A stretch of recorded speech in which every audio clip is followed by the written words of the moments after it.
గాంధీ భవన్లో తెలంగాణ ఆవిర్భావ దినోత్సవాలు ఘనంగా నిర్వహించారు. తెలంగాణ ప్రజల ఆశయాలు, ఆకాంక్షలు నెరవేర్చే విధంగా ప్రభుత్వం నడుపుతున్నామన్నారు టీపీసీసీ అధ్యక్షుడు మహేష్ కుమార్ గౌడ్. రాహుల్ గాంధీ ఆశయాలను ముందుకు తీసుకెళ్లే దిశగా సీఎం రేవంత్ రెడ్డి పనిచేస్తున్నారని అన్నారు. తెలంగాణ రైజింగ్ పేరుతో రాష్ట్ర అభివృద్ధిని దేశంలోనే నెంబర్ 1 గా నిలుపుతామని అన్నారు.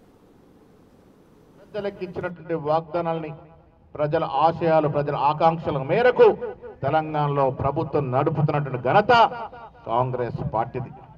ఇలా మన ప్రభుత్వం ఉంది వల్ల ప్రజల ప్రభుత్వం, ప్రజల కోసం చేస్తున్నటువంటి పనులు చేస్తున్నటువంటి ప్రభుత్వం నడుస్తూ ఉంది. మిత్రులారా, రేవంత్ రెడ్డి గారు ముఖ్యమంత్రిగా తూచా తప్పకుండా ఖర్గే, రాహుల్ గాంధీ ఆశయాల్ని ముందుకు తీసుకెళ్తూ తెలంగాణ రైజింగ్ ఈ దేశంలోనే నంబర్ 1 స్థానాన్ని ఎగబాకే విధంగా ప్రయత్నాలు జరుగుతూ ఉన్నాయి.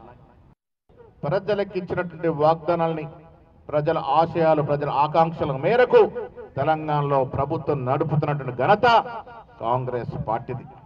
ఇలా మన ప్రభుత్వం ఉంది వల్ల ప్రజల ప్రభుత్వం, ప్రజల కోసం చేస్తున్నటువంటి పనులు చేస్తున్నటువంటి ప్రభుత్వం నడుస్తూ ఉంది. మిత్రులారా, రేవంత్ రెడ్డి గారు ముఖ్యమంత్రిగా తూచా తప్పకుండా ఖర్గే, రాహుల్ గాంధీ ఆశయాల్ని ముందుకు తీసుకెళ్తూ తెలంగాణ రైజింగ్ ఈ దేశంలోనే నంబర్ 1 స్థానాన్ని ఎగబాకే విధంగా ప్రయత్నాలు జరుగుతూ ఉన్నాయి.